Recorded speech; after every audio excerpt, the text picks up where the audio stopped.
பாத்தீங்கன்னா ஒரு கஸ்டமரோட ஆர்டர் பேக் பண்றதுக்காக எடுத்து வச்சிருக்கேன். பேக் பண்றதுக்கு முன்னாடி என்னன்னு சொல்லிட்டு பார்க்கலாமா? ஆர்டர்னு பாத்தீங்கன்னா பேபி நெக் பீஸ் தான் ஆர்டர் பண்ணியிருந்தாங்க. இவங்க வந்து பாத்தீங்கன்னா டிசைன் எல்லாம் பேச வந்து சொல்லல, ஆனா கலர் மட்டும் இந்த கலர் மட்டும் வேணும்னு சொல்லியிருந்தாங்க. டிசைன் வந்து உங்களுக்கு பிடிச்ச மாதிரி பண்ணிக்கங்க சொல்லிட்டு நம்ம கிட்ட சொல்லியிருந்தாங்க. இந்த நெக் பீஸ் பாத்தீங்கன்னா பேபியோட நெக் ஒட்டி இருக்கும். நார்மலா வந்து பாத்தீங்கன்னா பேபிஸ்க்கெல்லாம் வந்து நெக் பீஸ் மேக் பண்ணும்போது கொஞ்சம் லாங்கா பண்ணோம்னா அவங்க வந்து பல்ல கட்டு டக்குன்னு வந்து பிச்சிருவாங்க.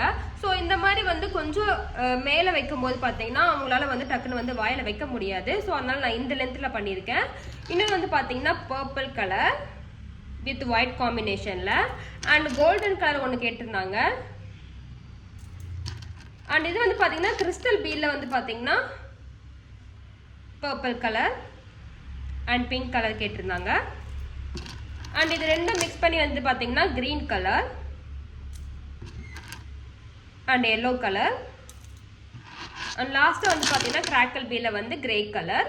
இது மட்டும் தான் கலெக்ஷன் பார்த்தீங்கன்னா இல்லை, நம்ம கிட்ட வந்து பார்த்தீங்கன்னா மொத்தம் இவ்வளோ கலெக்ஷன் இருக்கு. அது மட்டும் இல்லை, உங்களுக்கு பிடிச்ச கலர்ல உங்களுக்கு பிடிச்ச டிசைன்ல உங்களுக்கு பிடிச்ச லென்த்ல நம்ம வந்து மேக் பண்ணி கொடுத்துட்டு இருக்கோம்.